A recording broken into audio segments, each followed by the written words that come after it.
কেমন দেখুন, একটা ব্যাঙ আর একটা সাপ তারা বন্ধু পাতিয়েছে। ছটে বলছি, দুজনাই এক জায়গায় থাকে, ব্যাঙ আর সাপ। তা ব্যাঙ এই জায়গায় যেমন জল হইলো, এরম জল হলে প্যাক প্যাক করে ডাকে। সাপ বলছে বন্ধু হয়, কিন্তু ওই যে যখন ডাকে দেখবেন এই দুটো ফলে বলছে ওই মাল যদি আমি একটু খেতে পারতাম আমার মনের আশা পূর্ণ হইতো। তো বলছে বন্ধু তোমার ওই দুটো ফলে কেন? তো বলছে বন্ধু তোমার একটা কথা বলবো, তুমি রাগ করবে না তো? বলছে না।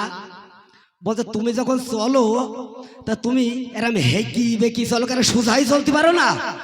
যাহা তো বলি যে সাপের ওনার গরম হয়ে গিয়েছে, একেবারে সেই ব্যাংকে তাড়া করলো। ব্যাংক প্রাণের দায়িত্বে যেতে যেতে কি করলো, মাঠে রাখাল কোনে গরু চড়াচ্ছে, সেখানে গিয়ে বিশ্রাম করছে। ব্যাঙের তো কিছু বলছে না, ও মাল সেই হ্যাকা ব্যাকা করতে করতে যাচ্ছে। বলছে ওদের সাপ আসছে, যেই গিয়েছে মারলো সেই নাংলা পাচন দিয়ে এক বাড়ি মেরে কিছুক্ষণ খেলা দেখলো। ভাদ্র মাসের দিন বাবা, খেলা দেখার পরে বলছে এই সাপ যদি কিনা এইভাবে থাকে হয়তো কোনো মানুষ গেলে দংশন করবে। এক কাজ কর, ওই পাট বাগানের থেকে কিছু দড়ি নিয়ে আয়। পাটের আশ ছিঁড়িয়ে দড়ি করলো, মাথার দিকে কষে গিট দিয়ে বাঁধলো, আর এই লেজের দিকে বাঁধলো। বেঁধে লেজটা ওপরের বাবলার ডালে বাঁধলো, বাবলার ডালে, আর মাথাটা নিষ্প্যান দিয়ে টান টান করে বেঁধে রেখেছে এইভাবে। ব্যাঙ তো ব্যাঙ এত কিছু বলিনি।